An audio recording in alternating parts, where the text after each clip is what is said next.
여러분 안녕하세요. 지난 시간에 이어 죄수와 관련한 사례를 공부하겠습니다. 사례 4와 5는 반복해서 횡령하거나 반복해서 뇌물을 받은 경우 하나의 죄로 볼 것인가, 여러 개의 죄로 볼 것인가 하는 문제입니다. 여러 개의 업무상 횡령 행위라 하더라도 피해 법익이 단일하고 범죄의 태양이 동일하며 단일 범의의 발현에 기인하는 일련의 행위라고 인정될 때에는 포괄하여 한 개의 범죄라고 본다는 판결입니다. 사례 5는 서울은행장이 여신을 받고 있던 기업의 대표자들로부터 금품을 받은 사건입니다. 원심은 은행장이 7개월간에 걸쳐 피고인으로부터 대출심사 선처, 지급 보증 등의 부탁을 받으면서 돈을 받은 행위를 경합범으로 처단하였고, 은행장이 또 다른 사람으로부터 3회 모두 같은 명목으로 돈을 받은 경우에는 그 범위가 단일하다고 보아 일죄로 판단하였습니다. 이러한 원심을 대법원은 인용하면서 여러 개의 뇌물수수죄가 있는 경우에 앞에 업무상 횡령의 경우와 마찬가지로 그것이 단일하고 계속된 범위 하에 동종의 범행을 일정 기간 반복하여 행한 것이고, 그 피해 법익도 동일한 경우에는 각 범행을 통틀어 포괄 일죄로 볼 것이지만, 그러한 범위의 단일성과 계속성을 인정할 수 없을 때에는 각 범행마다 별개의 죄가 성립하는 것으로서 경합범으로 처단하는 것이 마땅하다는 판단입니다. 다시 말해 뇌물수수죄나 횡령죄 등의 경우 하나의 죄로 볼 것인가 여러 개의 죄로 볼 것인가는 범위의 단일성과 계속성 여부에 있다는 것이죠.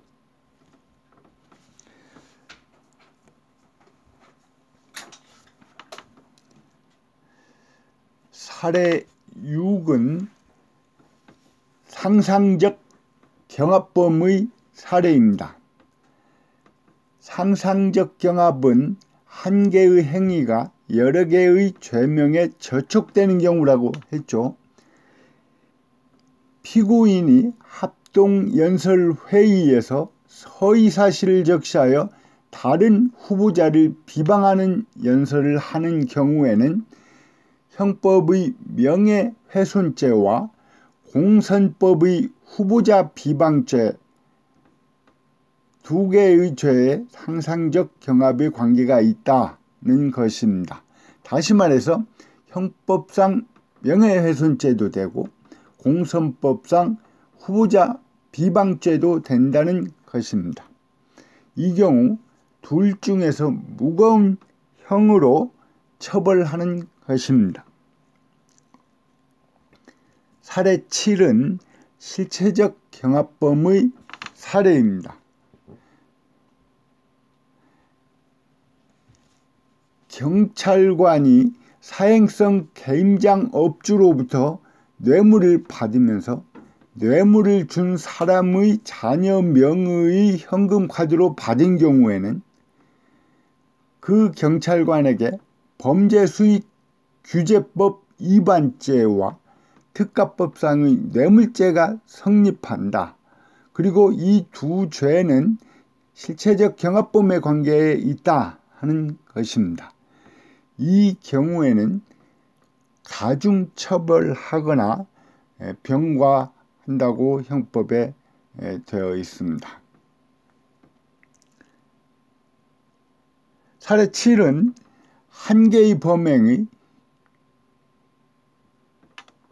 사례 6은 한 개의 범행이 두 개의 법률에 저촉된다는 것이고, 사례 7은 범행이 두 개의 범법행위가 된다는 것이죠.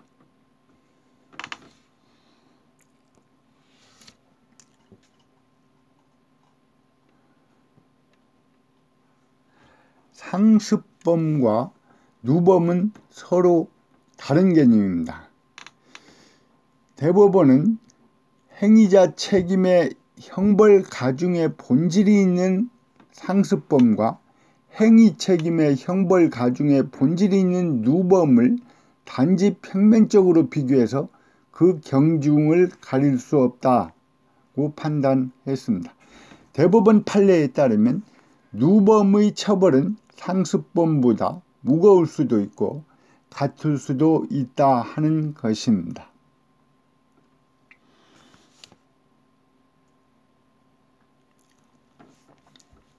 가석방은 가석방의 처분을 받은 후에 그 처분의 실효나 취소가 없으면은 무기에 있어서는 10년, 유기형에 있어서는 남은 형기를 지난 때에는 형의 집행을 종료한 것으로 간주하는 것입니다. 아직 가석방 기간 중일 때에는 형이 집행을 종료한 것이라고 볼 수 없기 때문에 가석방 기간 중에 재범을 한 경우에는 그 가석방된 전과 사실 때문에 누범으로 가중처벌되지 않습니다. 뒤집어 말하면 가석방 중 범행으로 인해 금고 이상의 형을 선고받아서 그 판결이 확정되면 가석방이 취소되는 것입니다.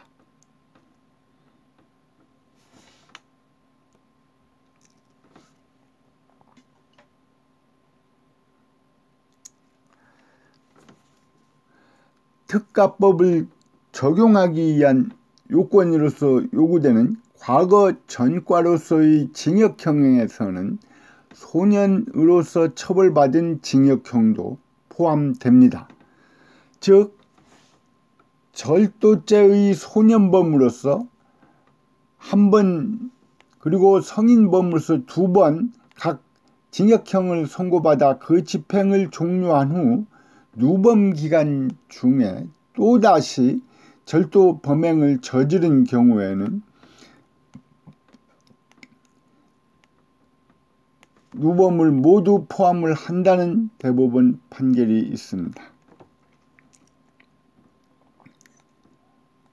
이제까지 정범과 공범 그리고 누범에 대해서 공부했습니다. 복기해 볼까요? 자신의 행위에 의해 범죄의 구성 요건을 실현하는 경우를 정범이라고 하였고, 두 사람 이상이 협력하여 구성 요건을 실현하는 경우를 공범이라고 하였습니다. 두 사람 이상의 협력이 있어야 범죄가 구성하는 것을 필요적 공범이라고 하였고, 한 사람이 단독으로 범죄가 구성되는데 여기에 참여한 공범이 경우에는 임의적 공범이라고 하였죠. 누범이라 하면 한 번 처벌받은 자가 또다시 범죄를 저지른 경우를 말합니다. 누범의 경우에는 가중처벌하고 있는 것이죠. 핵심 개념만이라도 꼭 기억해 주기 바랍니다. 형벌이란 국가가 범죄에 대한 법률적 효과로서 범죄자에게 과하는 법익의 박탈을 말합니다. 형벌은 국가만이 과할 수 있는 것입니다. 그리고 법률에 미리 정해져 있어야 합니다. 그리고 그 형벌을 과하는 대상은 행위자입니다. 그리고 법익을 박탈한다 하는 점에서 응보와 교육의 의미를 갖고 있습니다. 형의 종류는 형법 제41조에 규정하고 있습니다. 사형은 교도소에서 교수에 의하도록 되어 있습니다. 군형법상으로는 소속군 참모총장 등이 지정하는 장소에서 총살로 하도록 되어 있습니다. 수용자의 신체적인 자유를 박탈하는 형벌은 징역, 금고, 구류가 있습니다. 징역은 유기와 무기로 구별됩니다. 유기는 1개월 이상 30년 이하이고 50년까지 가중할 수 있습니다. 징역이 금고, 구류와 다른 점은 노역을 시킨다는 점입니다. 금고는 형의 기간은 징역과 같으나 노역에 복무하지 않는다는 점이 다릅니다. 구류는 그 기간이 1일 이상 30일 미만입니다. 일정한 재산의 박탈을 내용으로 하는 형벌로는 벌금, 과료, 몰수 등이 있습니다. 벌금과 과료는 박탈되는 금액의 차이에 있을 뿐입니다. 과료는 2,000원 이상 5만 원 이하이고, 몰수는 다른 형에 부과하여 부과함이 원칙이나 유죄가 아니더라도 몰수만을 선고할 수도 있습니다. 수용자에게 일정한 자격을 상실 또는 정지시키는 명예형도 있습니다. 사형, 무기징역, 무기금고의 판결을 받은 자는 공무원이 되는 자격, 공법상 선거권과 피선거권, 법률로 정한 공법상 업무에 관한 자격, 법인의 이사 등 업무에 관한 자격을 상실합니다. 유기징역, 유기금고의 형을 받은 자는 그 형이 집행이 종료하거나 면제될 때까지 이의 자격이 중지됩니다. 판결의 선고에 의해 1년 이상 15년 이하 내에서 기간을 정하여 자격을 정지시킬 수도 있습니다.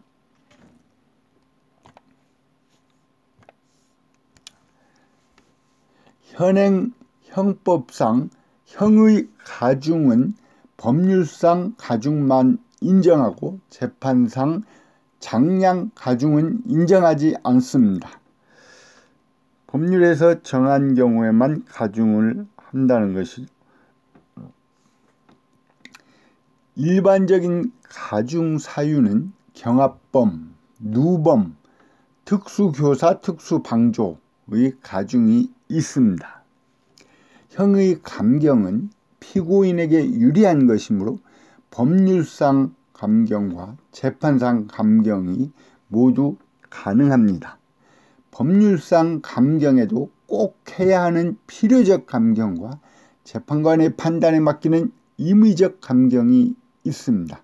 필요적 감경 사유로는 심신미약자, 농하자, 종범 등이 있고, 임의적 감경 사유로는 외국에서 받은 형의 집행으로 인한 감면, 과잉방위, 과잉피난, 과잉자구행위의 감면, 미수범의 감경, 불능미수범의 감면, 자수범의 감면 등이 있습니다.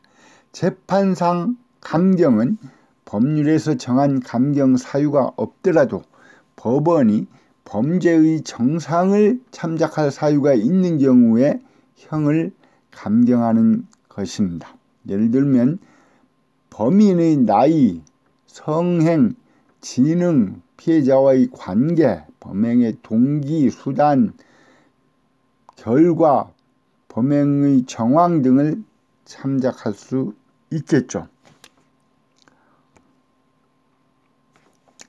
형법 56조에는 가중 감경의 순서를 규정하고 있습니다.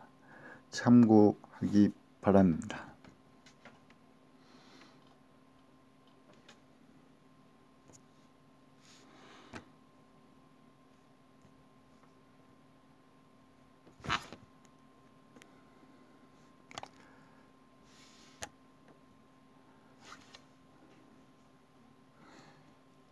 판결에 따라 피고인에게 선고된 형은 실제로 집행을 해야 비로소 현실적 형벌이 됩니다.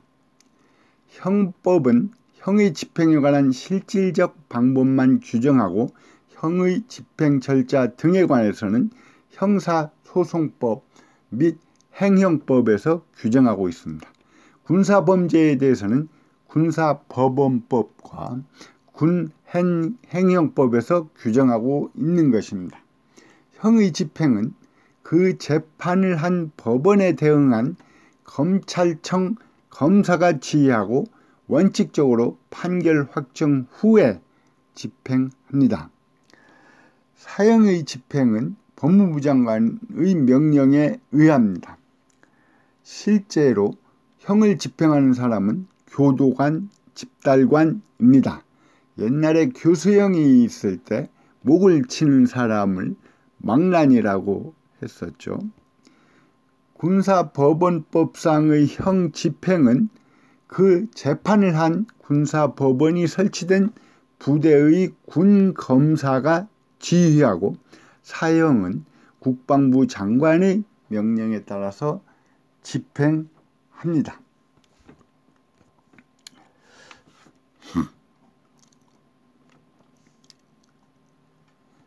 경미한 우발적 초범자 등에 대해서는 형을 집행하지 않는 것이 오히려 행형의 목적상 타당한 경우가 있습니다. 이를 위한 제도로 선고유예와 집행유예가 있습니다. 선고유예는 범행이 경미한 범인에 대하여 일정한 기간 형의 선고를 유예하고 그 유예 기간을 특정한 사고 없이 경과하면 형의 선고를 면하게 하는 제도입니다. 선고 유예를 받은 날로부터 2년이 경과하면 면소된 것으로 간주합니다. 2년 동안 자격정지 이상 형의 판결을 받으면 유예했던 형을 다시 선고합니다. 선고유예의 요건은 형법 59조를 참조하기 바랍니다. 형의 집행유예는 일정한 기간 형의 집행을 유예하고 그 유예기간을 경과한 때에는 형의 선고는 효력을 잃게 하는 제도입니다. 집행유예의 요건 또한 형법 62조를 참조하기 바랍니다. 집행유예 기간을 무사히 넘기면 형의 선고는 효력을 잃습니다. 그래도 전과 기록은 남습니다. 이것이 선고유예와 다르죠. 반대로 집행유예 기간에 고의로 금고 이상의 형이 확정된 때에는 유예된 형을 집행하게 됩니다.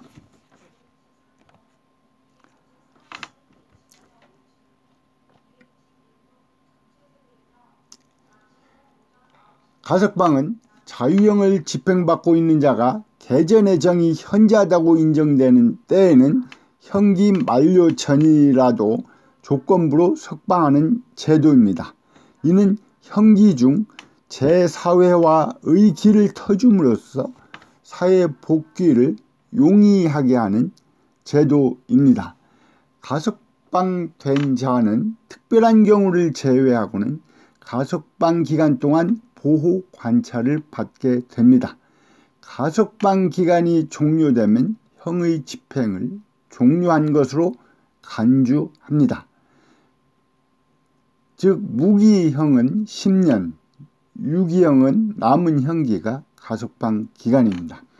가석방 기간 중 금고 이상의 형이 확정된 때에는 가석방 처분의 효력을 잃습니다. 가석방이 실효하거나 취소된 경우 가석방 당시 남은 기간의 형을 집행합니다. 가석방의 요건과 가석방의 실효 취소 사유 등은 구체적인 것은 아래 법조문을 참조하기 바랍니다. 이번 시간은 여기까지 하겠습니다.